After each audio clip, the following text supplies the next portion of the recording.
ഫലസ്തീനിലായിരുന്നു ഇബ്രാഹിം നബി അലൈഹി ഇസ്ലാമും ഭാര്യ സാറാ ബീവിയും ഒരുപാട് കാലം താമസിച്ചിരുന്നത്. സാറാ ബീവിയെ സംബന്ധിച്ചിടത്തോളം അള്ളാഹു വിശേഷിപ്പിക്കുന്നത്, അല്ലെങ്കിൽ ചരിത്രകാരന്മാർ വിശേഷിപ്പിക്കുന്നത്, ലോകത്തെ ഏറ്റവും സുന്ദരിയായ സ്ത്രീ എന്നതാണ്. ഒരുപാട് കാലം അവരുടെ ദാമ്പത്യ ജീവിതം അങ്ങനെ മുന്നോട്ട് പോകുന്നുണ്ടെങ്കിൽ കൂടെ അവർക്ക് മക്കളൊന്നും ഉണ്ടായിരുന്നില്ല. അതിൻ്റെ വിഷമം രണ്ടുപേർക്കും ഉണ്ടാവുകയും ചെയ്തിരുന്നു. ഫലസ്തീനിൽ അവരുടെ ജീവിതം അങ്ങനെ മുന്നോട്ട് പോകുന്നതിനിടയിൽ അവിടെ കാര്യമായിട്ട് വരൾച്ച ബാധിക്കുന്നുണ്ട്. വരൾച്ച എന്ന് പറഞ്ഞാൽ ജീവികൾ ചത്തൊടുങ്ങുകയും കാലങ്ങളായിട്ട് മഴ പെയ്യാതെ ജനങ്ങൾ അത്രമേൽ ബുദ്ധിമുട്ടിലും അകപ്പെടുകയും ചെയ്യുന്നു. ആ വരൾച്ച കാരണത്താൽ കടുത്ത പട്ടിണിയിലേക്കും ദാരിദ്ര്യത്തിലേക്കൊക്കെ ആ നാടിങ്ങനെ വഴുതി വീഴുകയാണ്. ആ സമയത്ത് ദഅവത്തിൻ്റെ പുതിയൊരു മേച്ചിൽപ്പുറം തേടുക, ഈ കാലാവസ്ഥയിൽ നിന്ന് അല്പകാലം മാറി നിൽക്കുക എന്ന ലക്ഷ്യത്തോടെയാണ് ഇബ്രാഹിം നബി അലൈഹി സ്വലാമും ഭാര്യ സാറാ ബീവിയും ഈജിപ്തിലേക്ക് പലായനം ചെയ്യുന്നത്. ഇബ്രാഹിം നബി അലൈഹി സ്വലാമിനെ സംബന്ധിച്ചിടത്തോളം ഒരുപാട് പലായനങ്ങളുടെ കഥ അദ്ദേഹത്തിൻ്റെ ജീവിതത്തിലുണ്ട്. അങ്ങനെയാണ് അവർ ഈജിപ്തിലേക്ക് എത്തുന്നത്. ഈജിപ്ത് അന്ന് ഭരിക്കുന്നത് അന്നത്തെ കാലത്തെ ഫിർഔൻ, അഥവാ ഫിർഔൻ എന്നുള്ളത് അവരുടെ ഭരണകർത്താക്കളുടെ പേരാണ്. പല കാലത്തും പല ഭരണാധികാരികളാണ് വരുന്നത്. മൂസാ നബി അലൈഹി ഇസ്ലാമിൻ്റെ കാലത്തുണ്ടായിരുന്ന റംസീസ് രണ്ടാമൻ, അവരുടെ ഫിർഔൻ എന്നുള്ളത് ഭരണനാമമാണ്. ഇബ്രാഹിം നബി അലൈഹി ഇസ്ലാമും സാറാ ബീവിയും ഈജിപ്തിലേക്ക് ചെല്ലുമ്പോൾ ഈജിപ്തിലുണ്ടായിരുന്ന ഫറോവ സാംസ്കാരികമായി വളരെ മോശം സ്വഭാവമുള്ള ഒരു വ്യക്തിയായിരുന്നു. അഥവാ നാട്ടിൽ സുന്ദരികളായ ഏത് സ്ത്രീയെ കണ്ടാലും അയാളെ കൊട്ടാരത്തിലേക്ക് വിളിച്ചു വരുത്തുകയും അവരുടെ ഭർത്താവിനെ വധിച്ചു കളയുകയും അവളെ ഭോഗിക്കുക, ക്രൂരമായിട്ട് പീഡിപ്പിക്കുക, അവരെ സ്വന്തമാക്കാൻ എല്ലാവിധ ശ്രമങ്ങളും നടത്തുകയൊക്കെ ചെയ്യുന്ന അത്രയും ക്രൂര സ്വഭാവക്കാരനായ ഫറോവയായിരുന്നു ഇബ്രാഹിം നബി അലൈഹി സ്വലാമും സാറാ ബീവിയും ഈജിപ്തിലേക്ക് എത്തുമ്പോൾ അവിടെ ഈജിപ്ത് ഭരിച്ചിരുന്നത്. സാറാ ബീവിയുടെ സൗന്ദര്യത്തെപ്പറ്റി നമ്മൾ നേരത്തെ പറഞ്ഞു. അള്ളാഹു സുബ്ഹാനഹു വ തആല സൗന്ദര്യത്തിൻ്റെ ഏറ്റവും കൂടുതൽ സ്ത്രീകളിൽ ഏറ്റവും സുന്ദരിയായ സ്ത്രീ എന്ന് ചരിത്രകാരന്മാർ വിശേഷിപ്പിക്കുന്നത് ഈ സാറാ ബീവിയാണ്. അത്രത്തോളം സൗന്ദര്യത്തിൻ്റെ ഉടമയായിരുന്നു സാറാ ബീവി. അങ്ങനെ ഇബ്രാഹിം നബി അലൈഹി സ്വലാമും സാറാ ബീവിയും ഈജിപ്തിലെത്തിയ വിവരം ഫിർഔനിൻ്റെ ചെവിയിലും എത്തുന്നു. ആളുകൾ പറയുന്നുണ്ട്, പുറത്തു നിന്ന് ഫലസ്തീനിൽ നിന്ന് 2 പേര് ഇവിടെ വന്നിട്ടുണ്ട്, ആ സ്ത്രീയെ കാണാൻ അതിസുന്ദരിയാണ് എന്ന് പറഞ്ഞതോടുകൂടെ അവളെ കാണാനുള്ള ആഗ്രഹവും അവളെ സ്വന്തമാക്കാനുള്ള ആഗ്രഹമൊക്കെ ഈ ഭരണാധികാരി ഉണ്ടാകുന്നു. ഉടനടി അവളുടെ കൂടെയുള്ള ആളെ വിളിച്ചു വരാൻ വേണ്ടിയിട്ട് രാജാവ് ആളെ അയക്കുകയാണ്. അങ്ങനെ ഫറോവയുടെ കൊട്ടാരത്തിലേക്ക് ഇബ്രാഹിം നബി അലൈഹി സ്വലാം ചെല്ലുന്നു. ഞങ്ങൾ ഇത്രയും കാലം ഫലസ്തീനിലായിരുന്നു, അവിടെ കൊടും വരൾച്ച കാരണമൊക്കെയാണ് ഞങ്ങൾ ഇവിടേക്ക് നാടുമാറി വന്നത് എന്ന കാരണങ്ങളൊക്കെ ഇബ്രാഹിം നബി അലൈഹി സ്വലാം ബോധിപ്പിക്കുന്നുണ്ട്. കൂടെ ആരാണ് ഉള്ളത് എന്ന് ചോദിക്കുന്നു. പറയുന്നു, എൻ്റെ സഹോദരിയാണ് കൂടെയുള്ളത്. കാരണം ഭാര്യയാണ് തൻ്റെ കൂടെയുള്ളത് എന്ന് പറഞ്ഞു കഴിഞ്ഞാൽ തീർച്ചയായും ആ ഫറോവ ഇബ്രാഹിം നബി അലൈഹി സ്വലാമിനെ വധിച്ചു കളയുകയും സാറാ ബീവിയെ സ്വന്തമാക്കുകയൊക്കെ ചെയ്യും. കൂടെയുള്ളത് സഹോദരിയാണ് എന്ന് പറയുക വഴി ഉദ്ദേശിക്കുന്നത് ഇസ്ലാമിൽ അന്ന് വിശ്വാസികളായ 2 ആളുകളെ അന്ന് അവിടെ ഈജിപ്തിലുള്ളൂ. അതുകൊണ്ട് തന്നെ ഇസ്ലാമികമായി എല്ലാവരും പരസ്പരം സഹോദരന്മാരാണ് എന്ന ബോധം മുസ്ലിങ്ങൾ തമ്മിലുണ്ട്. ആ ഒരു അർത്ഥത്തിലാണ് ഇബ്രാഹിം നബി അലൈഹി സ്വലാം പറയുന്നത്. തന്നെ കൊല ചെയ്യുന്നതെന്ന് സംരക്ഷിക്കാനും തൻ്റെ ഭാര്യയെ സംരക്ഷിക്കാൻ വേണ്ടിയൊക്കെയാണ് ഇങ്ങനെ പറയുന്നതെങ്കിൽ കൂടെ ഫറോവ ഉടനെ തൻ്റെ സഹോദരിയെ കൊട്ടാരത്തിലേക്ക് പറഞ്ഞേക്കാൻ വിടുന്നു. ഇബ്രാഹിം നബി അലൈഹി സ്വലാം നേരെ വീട്ടിലേക്ക് ചെല്ലുന്നു. സാറാ ബീവിയോട് കൊട്ടാരത്തിലേക്ക് ചെല്ലാൻ പറയുന്നു. ഇബ്രാഹിം നബി അലൈഹി സ്വലാം ഇവിടെ വീട്ടിൽ നിസ്കാരങ്ങളിലായി, ആരാധനകളിലായി അള്ളാഹുവിനോട് പ്രാർത്ഥിച്ചുകൊണ്ടിരിക്കുകയാണ്. തൻ്റെ ഭാര്യയെ ഈ ദുഷിച്ച രാജാവിൽ നിന്നും എങ്ങനെയെങ്കിലും രക്ഷിക്കണം. സാറാ ബീവി കൊട്ടാരത്തിലേക്ക് ചെല്ലുന്നു. കൊട്ടാരത്തിൽ രാജാവ് ഉടനെ മുറിയിലേക്ക് വിളിപ്പിക്കുകയാണ്. മുറിയുടെ കഥകളെല്ലാം കുറ്റിയിടുന്നു. സാറാ ബീവിയും ഫറോവയും ഒറ്റക്കാവുന്നു. സാറാ ബീവിയുടെ സൗന്ദര്യം ഒരു നോട്ടം കണ്ടതോടുകൂടെ രാജാവ് സാറാ ബീവിയിൽ വീണു പോവുകയാണ്. അത്രത്തോളം സൗന്ദര്യത്തിൻ്റെ മൂർത്തിഭാവമായിരുന്നു സാറാ ബീവി. സാറാ ബീവിയെ കയറിപ്പിടിക്കാൻ ശ്രമിക്കുന്നു. ഉടനടി സാറാ ബീവി അള്ളാഹുവിലേക്ക് കൈയുയർത്തി പ്രാർത്ഥിക്കുകയാണ്. ഞാൻ ഇത്രയും കാലം പ്രവാചകനായ എൻ്റെ ഭർത്താവിൻ്റെ കൂടെ ജീവിക്കുകയായിരുന്നു. എന്നെ ഒരു അശുദ്ധമായ കർമ്മങ്ങളിലേക്കും പ്രവർത്തികളിലേക്കും ഞാൻ ഇതുവരെ നോക്കുക പോലും ചെയ്തിട്ടില്ല.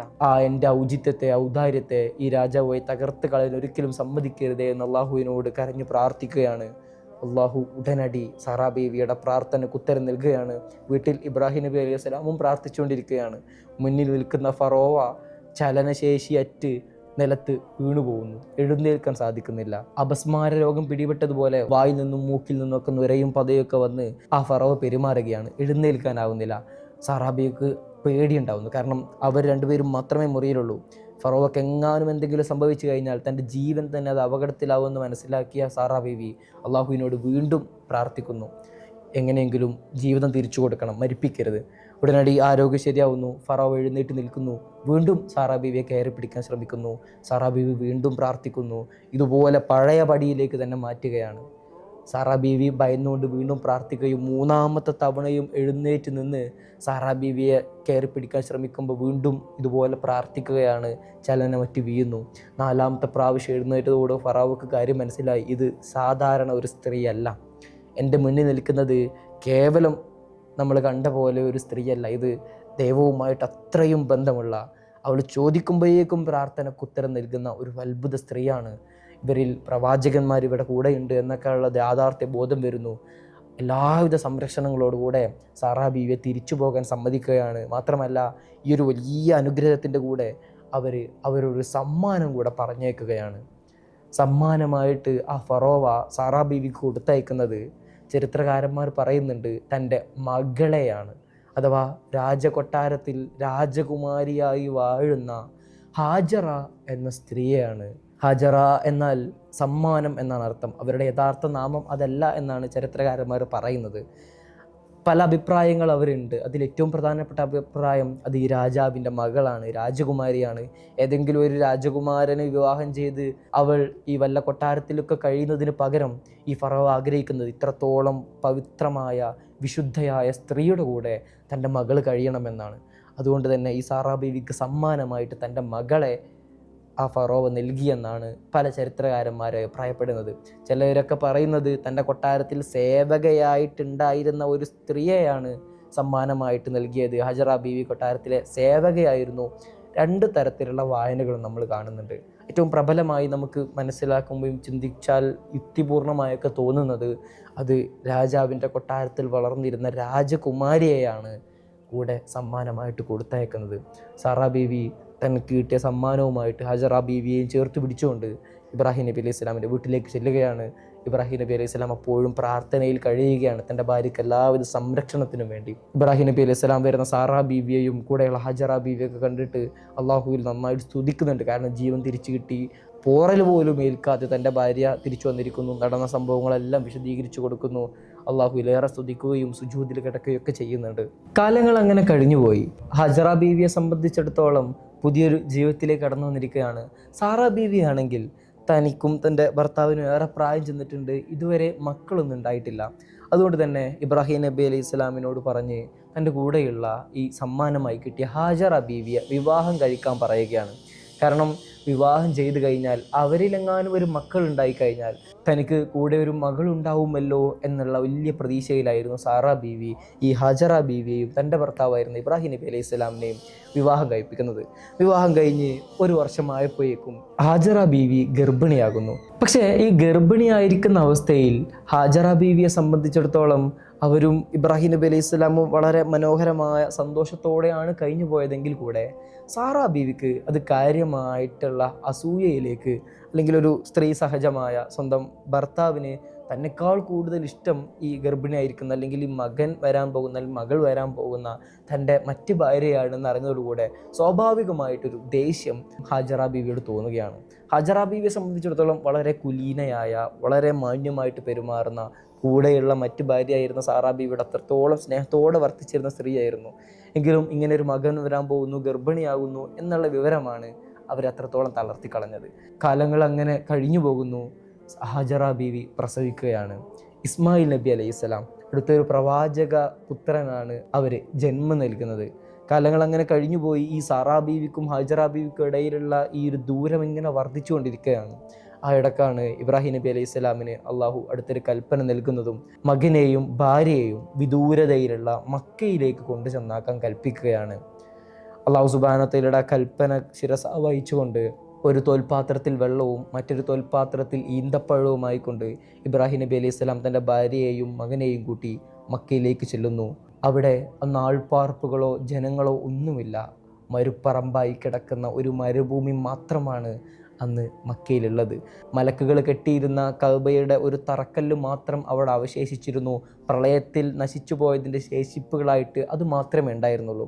ഇബ്രാഹിം നബി അലൈഹി സ്വലാം തൻ്റെ ഭാര്യയെയും മകനെയും അവിടെ ആക്കി തിരിച്ചു പോരുമ്പോൾ ഇബ്രാഹിം നബി അലൈഹി സ്വലാമിനോട് ഹജറ ബീവി വിളിച്ചു ചോദിക്കുന്നുണ്ട്, നിങ്ങൾ ആരിലേക്കാണ് ഞങ്ങളെ ചേർക്കുന്നത്?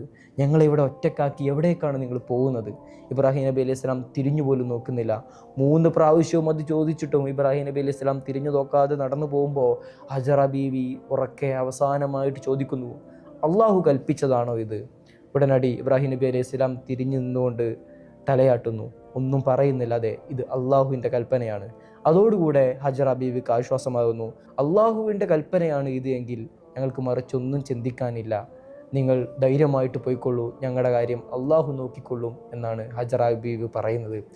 ആ സ്ത്രീ അവിടെ കൈവരിക്കുന്ന ഈമാനികമായൊരു ശക്തി നിങ്ങൾ തിരിച്ചറിയുക. ഈജിപ്തിലെ കൊട്ടാരത്തിൽ ഫറോവയുടെ രാജകുമാരിയായിട്ട് വാണിരുന്ന ഹജറ ബീവിയാണ് ആരുമില്ലാത്ത മരുപ്പറമ്പായ മരുഭൂമിയിൽ തൻ്റെ മുലകുടി പ്രായത്തിലുള്ള ഇസ്മായിൽ എന്ന കൈക്കുഞ്ഞിനെയുമായിട്ട് വന്നിട്ട് മക്കയിൽ താമസിക്കുന്നത്. 2 ദിവസം അങ്ങനെ കഴിഞ്ഞുപോയി. കയ്യിലുണ്ടായിരുന്ന ഭക്ഷണം മുഴുവനും തീർന്നു പോകുന്നു. ഇനി എന്ത് ചെയ്യണമെന്നറിയാതെ തൻ്റെ മകനെ കിടത്തി തൊട്ടപ്പുറത്തുള്ള സഫ മറുവ മലകൾക്കിടയിലൂടെ ഓടുന്ന ഹാജറ ബീവിയുടെ ചരിത്രം ഏവർക്കും സുപരിചിതമാണ്. അങ്ങനെയാണ് അവിടേക്ക് ജിബ്രീൽ അലൈഹിസ്സലാം ഇറങ്ങി വരികയും മലക്കുകളുമായിട്ട് സംസാരിക്കുന്ന സ്ത്രീ എന്ന വലിയ പദവി 3 തവണയെങ്ങാനും ജിബ്രീൽ അലൈഹിസ്സലാം ഇതുപോലെ ഹാജറ ബീവിയിലേക്ക് വരികയും സംസാരിക്കുകയൊക്കെ ചെയ്യുന്നുണ്ട്. ഉമ്മുൽ മുസ്ലിമീൻ എന്നാണ് അവരുടെ വിളിപ്പേര് തന്നെ. മുസ്ലിങ്ങളുടെ മാതാവ്, ഇസ്മായിൽ നബി അലൈഹി ഇസ്ലാമിൻ്റെ മാതാവ് എന്ന നിലയിൽ അത് പ്രവാചക സല്ലല്ലാഹു അലൈഹി വസല്ലം തങ്ങളുടെ പരമ്പരയാണ്. ആ പേരിലും അതുപോലെ തന്നെ മലക്കുകളോട് സംസാരിച്ച സ്ത്രീ എന്ന പേരിലൊക്കെയാണ് അവർ ചരിത്രത്തിൽ അറിയപ്പെടുന്നത്. അങ്ങനെ സംസം ഉറവയെടുക്കുകയാണ്. ഇസ്മായിൽ നബി അലൈഹി ഇസ്ലാം കാരിട്ടടിച്ചിരുന്ന ആ സ്ഥലത്ത് ജിബ്രീൽ അലൈഹി ഇസ്ലാം തൻ്റെ ചിറക് കൊണ്ട് അടിച്ചു എന്നൊക്കെ മറ്റു ഗ്രന്ഥങ്ങളിലൊക്കെ നമ്മൾ കാണുന്നുണ്ട്. സംസം ഉറവയെടുക്കുന്നു. ആ സംസം ഇങ്ങനെ നിർഗളിച്ചുകൊണ്ടിരിക്കുന്നതിനിടയിൽ സംസം ഇബ്രൂ ഭാഷയിൽ അടങ്ങുക എന്നാണ് അതിൻ്റെ അർത്ഥം. അത് അങ്ങനെ പറഞ്ഞിട്ടില്ലായിരുന്നുവെങ്കിൽ അത് അനർഗളം നിർഗളിച്ച് സംസം ഒരു പുഴയായി മാറുമായിരുന്നു എന്ന് ചരിത്രത്തിൽ നമുക്ക് കാണാൻ സാധിക്കും. അങ്ങനെ ഒരു ജലസ്രോതസ് അവിടെ രൂപപ്പെട്ടതോടുകൂടെ പക്ഷികളും മൃഗങ്ങളും ഒക്കെ മക്കയിലെ ഈ ജലപാനം തേടി അവിടേക്ക് എത്തുന്നുണ്ട്. അങ്ങനെയാണ് ഒരു ജുർഹൂം ഗോത്രത്തിൽപ്പെട്ട യമനിൽ നിന്നുള്ള കച്ചവട സംഘം അതുവഴി പോകുമ്പോൾ ഈ പക്ഷികളെയും മൃഗങ്ങളെയൊക്കെ കണ്ട് അവിടേക്ക് വരികയും ഈ ജലധാര കണ്ട് ഞങ്ങളവിടെ താമസിക്കട്ടെ എന്ന് ആ കുഞ്ഞിനോടും ഉമ്മയോടും സമ്മതം ചോദിക്കുന്നു. ഇവിടെ താമസിക്കാനുള്ള സമ്മതം നൽകാം, സംസമിൻ്റെ അധികാരം ഞങ്ങൾക്കായിരിക്കും, നിങ്ങൾക്ക് ഇതിൽ നിന്ന് എത്ര വേണമെങ്കിലും വെള്ളം കുടിക്കാം, ഉപയോഗിക്കാം എന്നൊക്കെ പറയുന്നു. അങ്ങനെ ജുർഹൂം ഗോത്രക്കാരാണ് ആദ്യമായിട്ട് മക്കയിൽ താമസിക്കുന്ന ആളുകൾ. അവരാണ് യഥാർത്ഥ അറബികൾ. അങ്ങനെ യമനിൽ നിന്നുള്ള അവരുടെ ബാക്കി ബന്ധുക്കളൊക്കെ ഇവിടേക്ക് വരുന്നുണ്ട്. ജുർഹൂം ഗോത്രക്കാരെ സംബന്ധിച്ചിടത്തോളം ഇസ്മായിൽ നബി അലൈഹി സ്വലാം വളരുന്നതും ജീവിക്കുന്നതൊക്കെ ഇവരുടെ കൂടെയാണ്. അവരുടെ കൂടെയാണ് തനതായ അറബി ഭാഷ ഇസ്മായിൽ നബി അലൈഹി സ്വലാം അവരിൽ നിന്ന് പഠിക്കുന്നു. കാലക്രമേണ അങ്ങനെ കടന്നു പോകുന്നതോടുകൂടെ അവരുടെ നേതാവിൻ്റെ മകളെ തന്നെയാണ് പിന്നീട് ഇസ്മായിൽ നബി അലൈഹി സ്വലാം വിവാഹം കഴിക്കുന്നതും. അവരുടെ ദാമ്പത്യ ജീവിതം അങ്ങനെ മനോഹരമായിട്ട് മുന്നോട്ട് പോകുന്നുണ്ട്. ഹാജറ ബീവിയെ സംബന്ധിച്ചിടത്തോളം അവർ പിന്നീട് ഈ കാലയളവിലാണ് അള്ളാഹുവിലേക്ക് വടവാകുന്നതൊക്കെ. സംസമിനെ സംബന്ധിച്ചിടത്തോളം നമ്മൾ സംസം മണ്ണിട്ട് മൂടിയിരുന്ന ഒരു കഥ നമ്മുടെ ചാനലിൽ നേരത്തെ അപ്ലോഡ് ചെയ്തിട്ടുണ്ട്. ഹജ്ജിനെ സംബന്ധിച്ചിടത്തോളം അല്ലെങ്കിൽ വലിയ പെരുന്നാളൊക്കെ നമ്മളിലേക്ക് എത്തുമ്പോൾ നമ്മൾ ഏറ്റവും ഉദാത്തമായി ഓർമ്മിക്കേണ്ട മനോഹരമായ ചരിത്രം അത് ഹാജറ ബീവിയുടെയും ഇസ്മായിൽ നബി അലൈഹി ഇസ്ലാമിൻ്റെയുമാണ്. അള്ളാഹു അവരോട് കൂടെ നാളെ അവൻ്റെ ജന്നാത്തിൽ ഒരുമിച്ച് കൂട്ടുമാറാകട്ടെ എന്ന് പ്രാർത്ഥനയോടുകൂടെ അവസാനിപ്പിക്കുന്നു. വാഖിറു ദഅ്വാനാ അൽഹംദുലില്ലാഹി റബ്ബിൽ ആലമീൻ. അസ്സലാമു അലൈക്കും.